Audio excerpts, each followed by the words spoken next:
עכשיו אנחנו רוצים לדבר על בית לנערים בסיכון באשדוד, בית אליאב. איתנו אריה גולדברג, האיש מאחורי בית לילדים בסיכון. שלום לך. שלום וברכה. ויעקב אסטיוקר, אבא של סמל אליאב אסטיוקר, זכרו לברכה, של שמו נקרא הבית. שלום וברכה, בוקר טוב.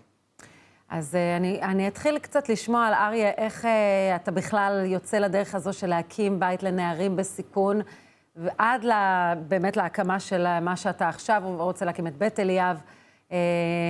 אתה איש חסידות גור במקום. איך מתחיל הרעיון הזה של להוות מקום לנערים שלא מסתדרים במסגרות? אני ברוך השם זכיתי להורים שלא היו מתחילים לאכול אם לא היו נותנים לעוד מישהו לאכול. גדלתי בבית של המון נתינה, וזכיתי שב10 שנים האחרונות ההורים שלי גרו פה אצלי באשדוד, והם תמיד דאגו שסביבם יהיה עוד אנשים שיוכלו, עוד נערים.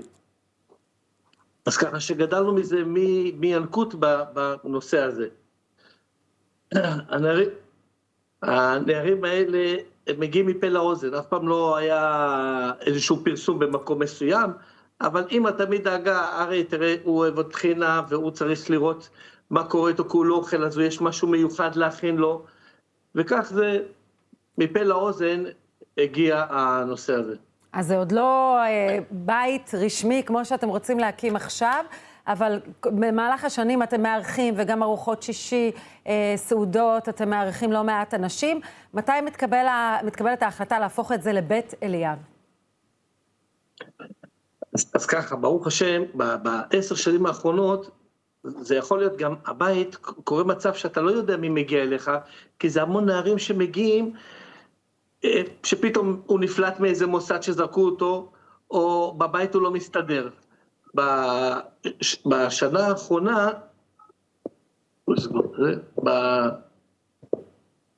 אנחנו שומעים אותך. אתה רוצה שאני אלך בינתיים לדבר עם יעקב, אריה? כן. כן.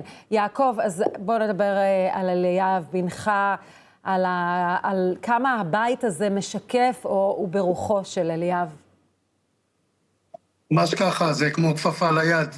כשבאו לדבר איתי אחרי הנפילה שלו, הוא נפל ב-11 לראשון, חודשיים אחרי זה, באו לדבר איתי מעמותת תזכור לנצח, שיש מקום כזה, שמחזיק נערים, שנפלטו ממסגרות, שחלק מהם עם תסמונת דאון. הלכתי לראות את המקום, אשתי ואני, וראינו את המקום, איך אריה שם ואשתו מטפלים בנערים האלה.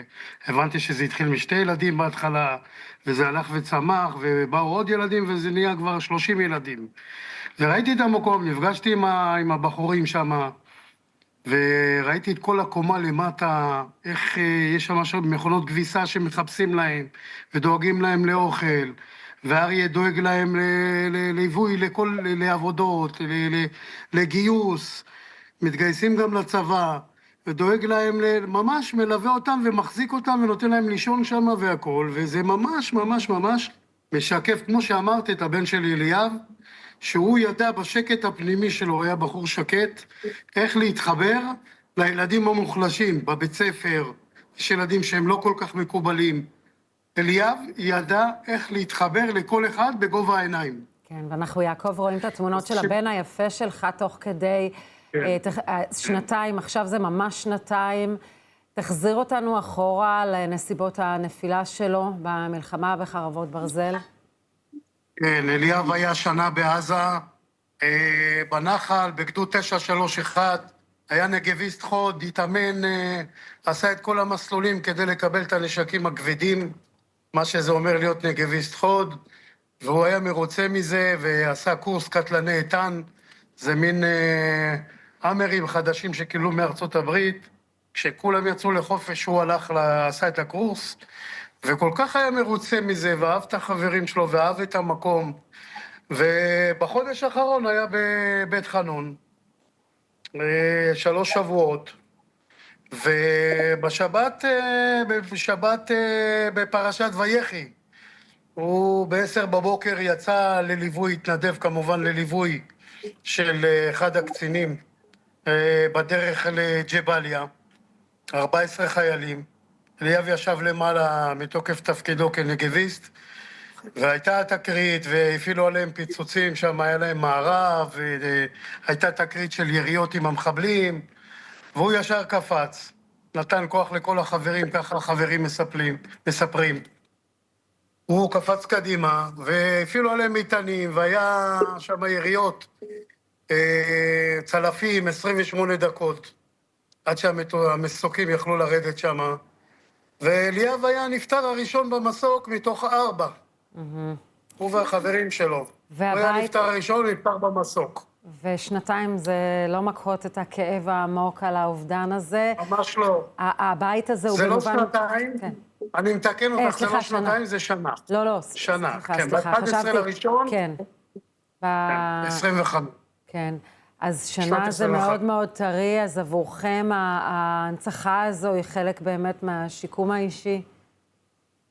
ממש ככה, ואני יכול להגיד לך, בנשמה שלו אליאב, אני בחור מאמין, הוא מאוד שמח מהבית הזה. זה באמת, אם צריך שם, איך אומרים, לדפוק על השולחן שם למעלה בשביל הילדים, שיהיה להם את כל מה שהם צריכים, זה מה שאליאב עושה למעלה. הוא ממש יפה. מסתכל עליהם והוא... והוא יראה כן. את זה קורה, אז כדי שזה יקרה, יעקב, תודה. אני חוזרת אליך, אריה, רק לשמוע מה אתם צריכים, כדי שהחזון הזה של הבית של אליאב באמת ישגשג. בדיוק. אז מה שקורה היום, אשתי עובדת מאוד מאוד קשה, והכל אני רוצה קודם כל להגיד תודה רבה לאשתי היקרה והילדים, כי זה המון הקרבה. זה אם עכשיו בחורף הבן שלי מגיע ואומר, אבא תראה, אני רואה שאין לו מייל, אז הוא לקח את המייל החדש שאשתי נתנה לו ואמר, לי כבר יקנו, לא יהיה מי שיקנה את המייל הזה. ולהכין את האוכל זה הכל אשתי, ויש פה קבוצה של באמת מתנדבים שעוזרים. אנחנו מאמינים שיש הרבה נוער, הוא לא הגיע בגלל הוא אשם בנושא הזה.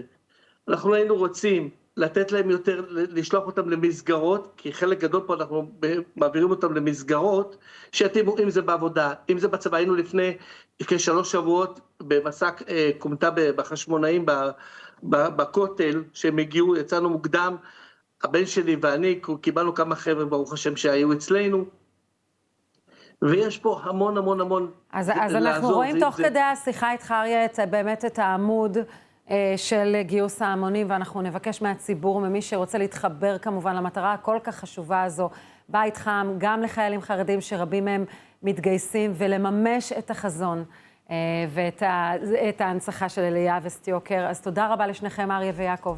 תודה. תודה רבה. תודה רבה.